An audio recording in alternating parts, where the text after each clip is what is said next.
Hello everyone. I hope all of you are fine and enjoying your time.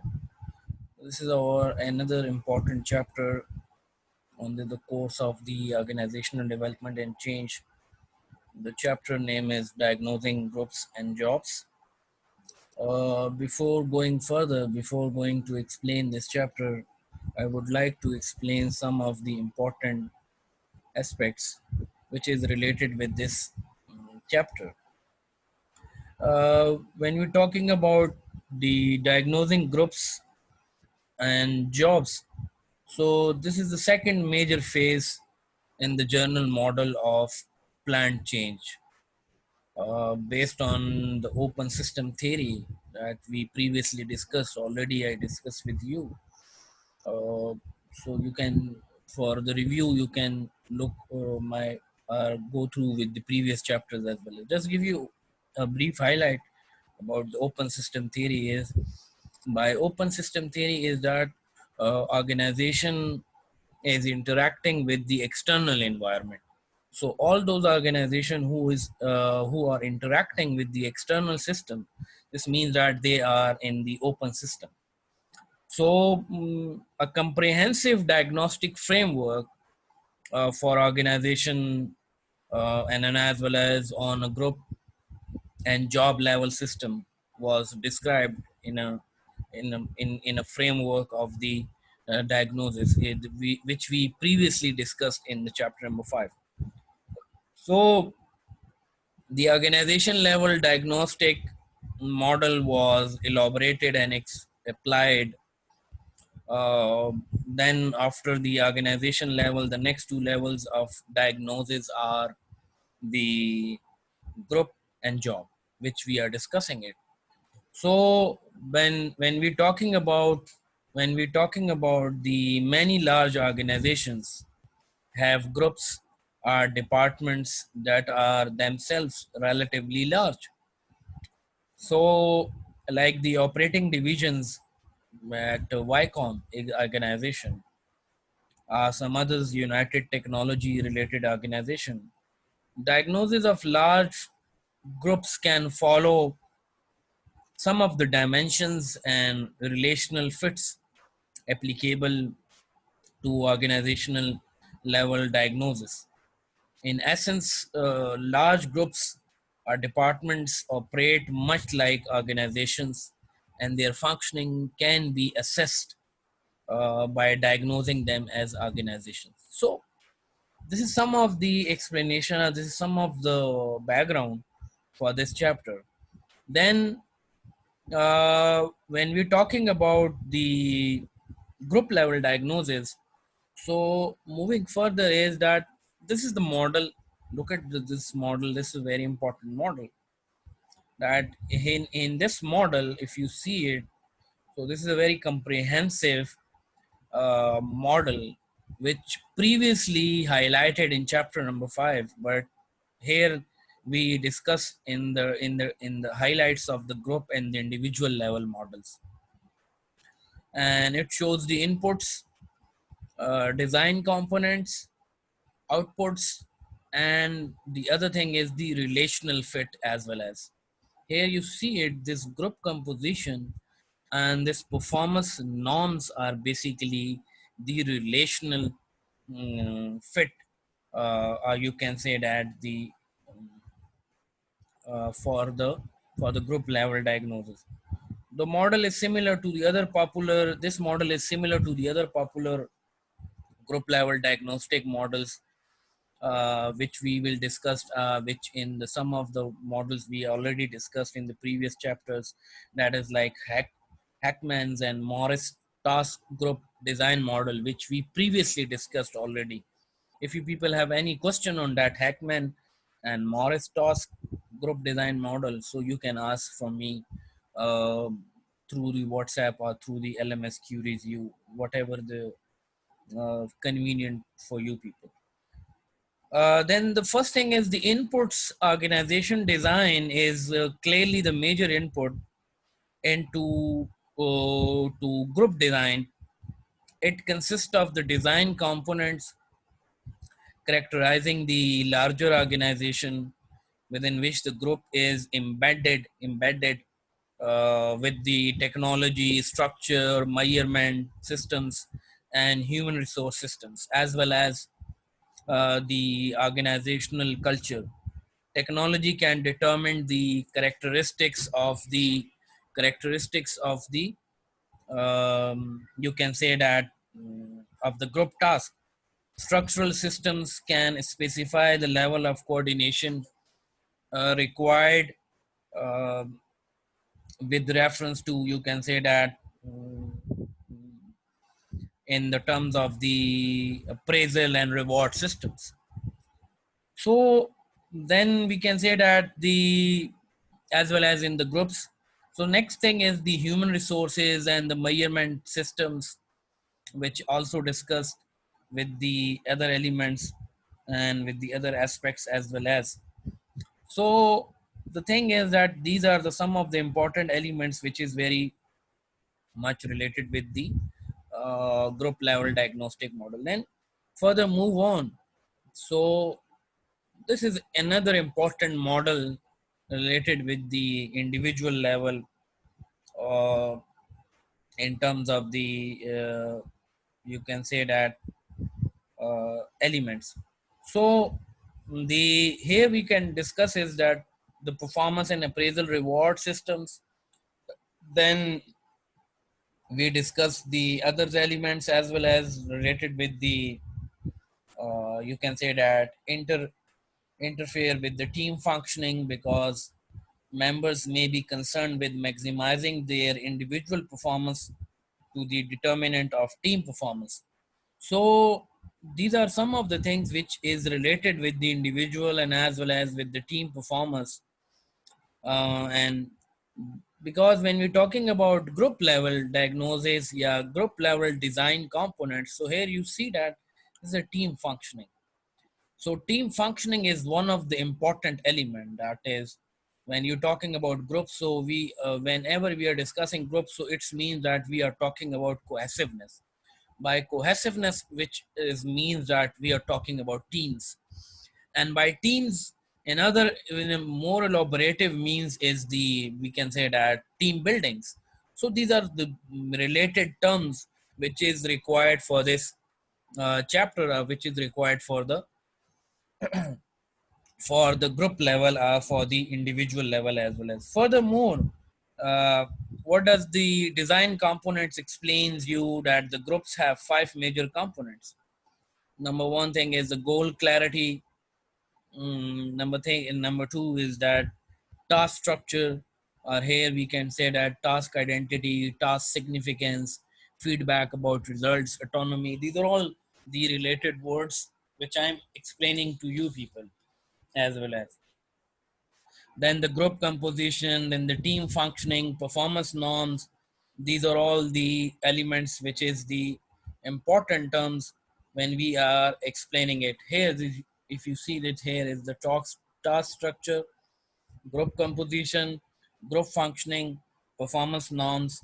So goal clarity is basically, if you see it here, so the goal clarity is related with involves how well the group understand its objectives. In journal, goals should be moderately challenging. There should be a method for measuring and as well as monitoring and feeding back information about goal achievement, and the goals should be clearly understood by all members. The next thing is when we're talking about that is the task structure. So by task structure is concerned with how the groups work it design. Task structures can vary along two key dimensions. Uh, then we're talking about the coordination of members' effort and regulation of their task behaviors. So these are all things which is covered in the task structure of the design component for a group level diagnostic model. Then the another thing is the important thing is the coordination. Coordination is very important. When the coordination is very important, that the involves the degree to which Group tasks are structured to promote effective interaction among group members. Teams and problem solving groups, it is relatively unimportant. However, when you're talking about groups composed of members who perform independent tasks such as group of telephone operators or sale people, so these are the composition when you're talking about or these are the some of the task structure we explaining it, sorry. The regulation dimensions involve the degree to which members can control their own task behaviors and be relatively free from external controls such as supervision plans and program self-regulation generally occurs when members can decide on such issues as task assignments, work methods, production goals, and membership. So these are all these things which is related, which is covered in the task structure. Then group composition. By group composition, we mean that concerns the members of groups.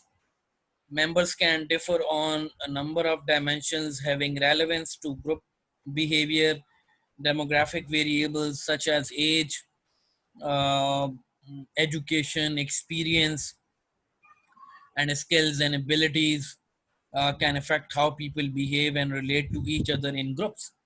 Demographics can determine whether the group is composed of people having task relevant skills and knowledge, including interpersonal skills. People's internal needs can influence group behaviors. Individual differences in social needs can determine whether group membership is likely to be satisfying or stressful.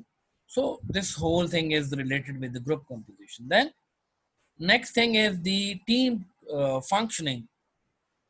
Next thing is the team functioning is the underlying basis of group life. How members relate to each other is important in group because the quality of relationship can affect task performance in some groups. For example, interpersonal competition and conflict among members, you can say that result in their providing little support and help for each other. Performance norms is basically our members believe, our member believes, and then as well as you can say that about the group should perform its task and include acceptable level of performance. Norms drive from interactions among members and serve as guides to group behavior. So this is the covers, this is relate with the performance norm, and then this leads to the output, and that is the group effectiveness.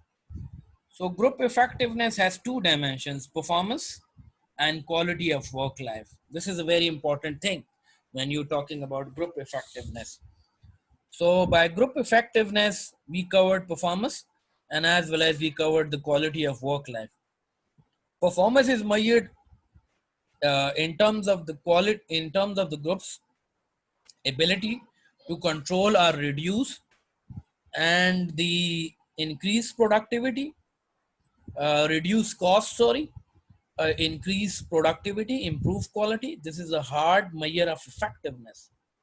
In addition, effectiveness is indicated by group members' quality of work life.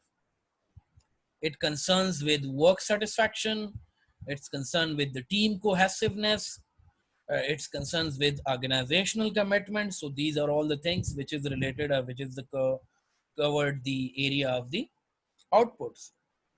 So these are very simple things: goal clarity, task structure, team functioning. Already explained to you group composition, the characteristics of the group members, performance norms, the unwritten rules that govern behavior, and then the product productivity, team cohesiveness. These are all things is very much explained to you people, and then the individual effectiveness. So before going to the individual effectiveness, I would like to explain the fit, the diagnostic fit.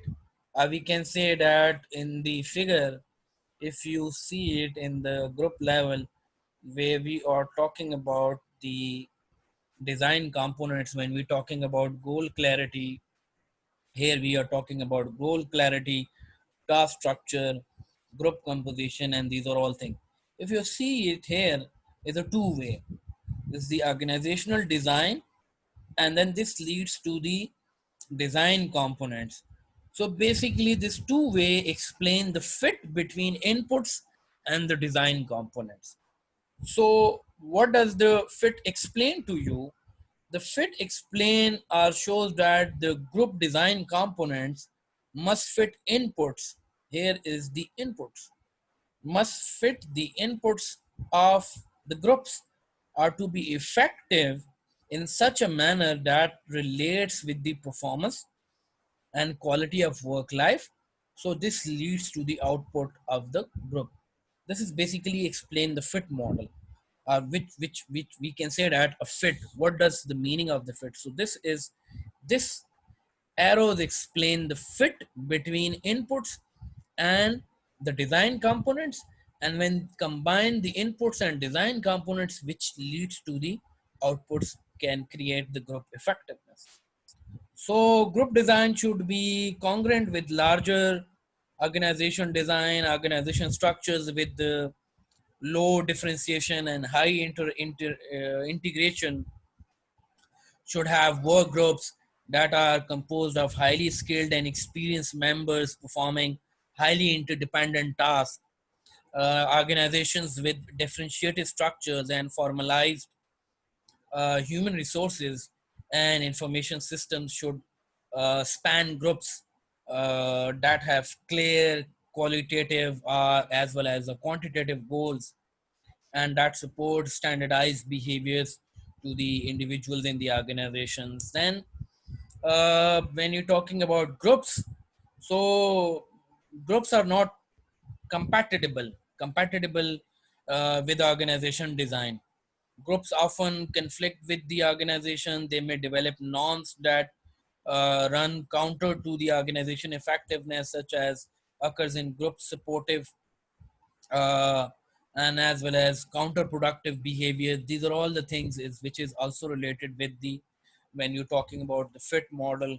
So then another thing is the when the organization technology results in interdependent tasks, coordination among members should be promoted by goal clarity, task structure, group composition, performance norms, team functioning, or group functioning. Basically, these are all explain the same thing.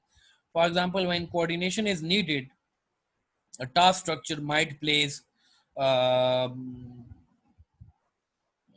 might plays a very important role, or might physically locate related tasks together. Group composition might include members with the similar interpersonal skills and social needs. Performance norms would support task relevant interactions and healthy interpersonal relationships. When we're talking about the technology, though, so the technology is relatively uncertain and requires high amounts of uh, information processing and decision making. Then task structure, group composition, performance norms, and team functionings and team functioning uh, might include members with multiple skills, interpersonal competencies, and social needs.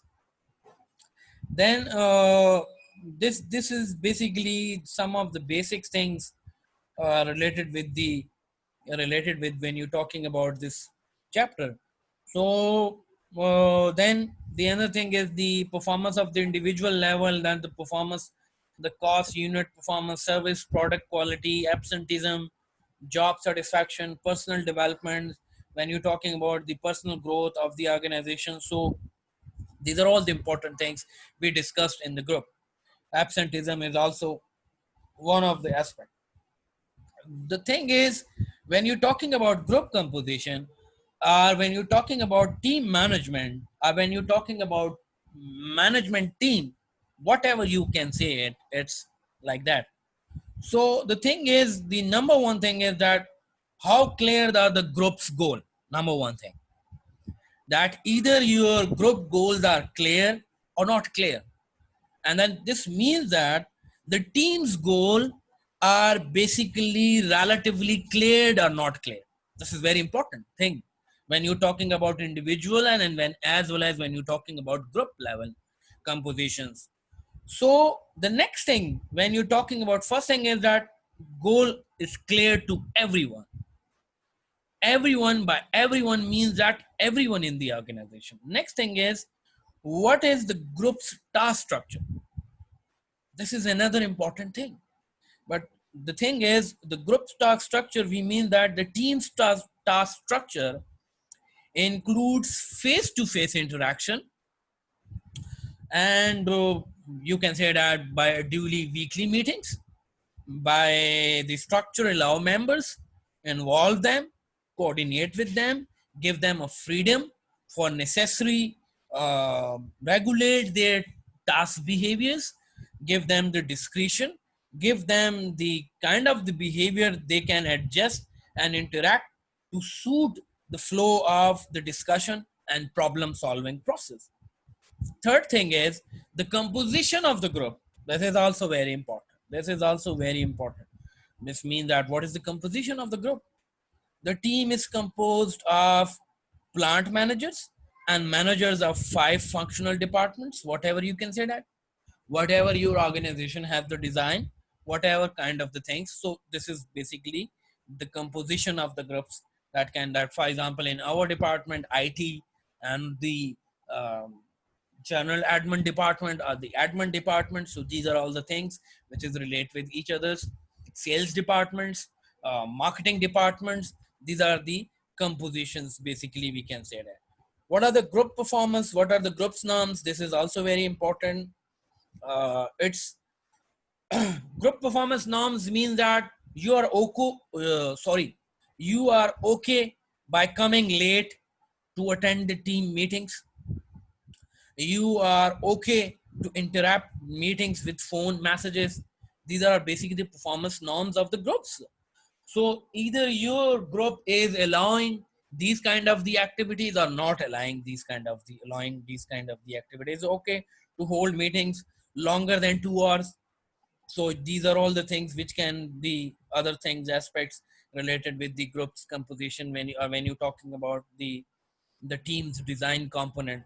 So these are very important questions when you are talking about the design team components for your organization. The last thing is that what is the nature of team functioning in the group? This means that the case is that interpersonal relations are very much encouraged in the organization, or they are not encouraging these kind of the things. uh, when you are intervene, is there is any purpose to intervene, or just because you required or you are focusing on the conflicting issues you are interfering? So these are all the aspects, these are all the elements which is very much related with the, uh, you can say that, related with the overall when you're talking about team design component. Next thing is the, as you are seeing on the screen, individual level components or individual level diagnosis. So in the individual level diagnosis, when we see this diagram, this is three major inputs: effect, design, job design. Job design, that is the organization design, job design, organization design, and group design, and the performance of the job holders. So in here, the most important thing is is related with the job design. Here is the more important element. Here is again you see that that fit comes when you're talking about the individual level. So here the more important thing is job design. Job design should be congruent with the larger organization and group designs within which the job is embedded. Both the organization and the group serve as powerful context for individual jobs or positions. They tend to support and reinforce particular job designs. Highly differentiated and integrated organizations and groups that permit members to self-regulate their behavior fit enrich jobs. Next thing is the job design. Job design should fit the personal characteristics of the job holders. This is also very important when you're talking about. So the analysis of this whole chapter is that individual level diagnosis to job design is to relate the routine jobs on opportunities for self-direction and learning. In addition, because people can grow through education, training, and experience, job design must be monitored and adjusted from time to time. So these are all the things for your own task, and for your further understanding, I would give you some of the case studies from the books which already recommended to you people. So I will share with you the case studies as well as to complete the for understanding this chapter as well as. So this concludes our chapter number 6. Before going to this, I would also give you the some of the related with the measures of the assignments and as well as the case studies as well as. Thank you very much.